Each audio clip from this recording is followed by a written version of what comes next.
अब आपका page number, book का पेज नंबर 26 है, उसमें मैं आपको एग्जांपल्स करवाती हूँ। उसमें लिखा हुआ है right the number in the increasing order, और जो नंबर दिए हुए हैं वो हैं 3, 1 और 5। अब आप देखें कि इनमें से सबसे छोटा नंबर कौन सा है।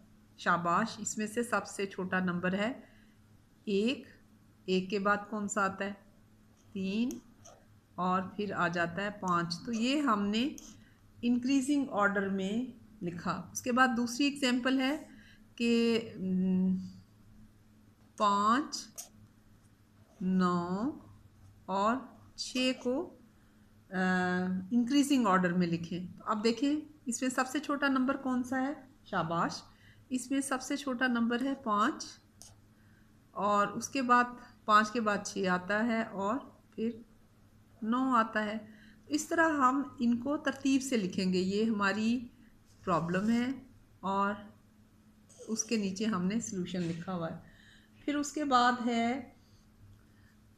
अगली जो एग्जांपल है, उसमें पूछा हुआ है 4, 4, 7, 7 और 2, 2 को असेंडिंग ऑर्डर में लिखें। तो आप देखें कि इसमें सबसे छोटा नंबर कौन सा है? शाबाश, इसमें सबसे छोटा नंबर 2 है।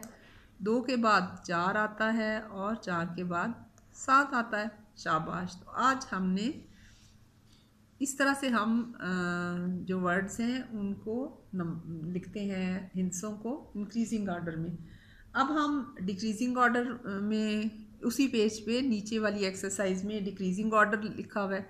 उसमें लिखा हुआ है 4, 1 और 2। ये हमारी प्रॉब्लम है। अगर आप इसको डिक्रीजिंग ऑर्डर में लिखें तो सबसे बड़ा नंबर है 4, 4, उसके बाद 2 आएगा और हम यानी सीढ़ियाँ उतर रहे हैं। हम 4 से शुरू होके 1 पे आएंगे।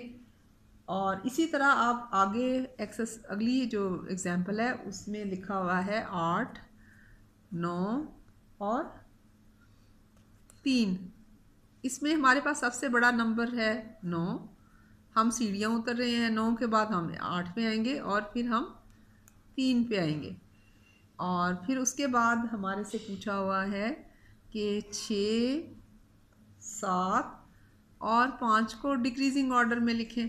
तो इसमें हमारे पास सबसे बड़ा नंबर 7 है, फिर हमारे पास 6 है और फिर हमारे पास 5 है। क्योंकि हम सीढ़ियाँ उतर रहे हैं, हम तरतीब से उतरेंगे। सबसे पहले बड़ी सीढ़ी पे, फिर उससे छोटी पे, फिर उससे छोटी पे।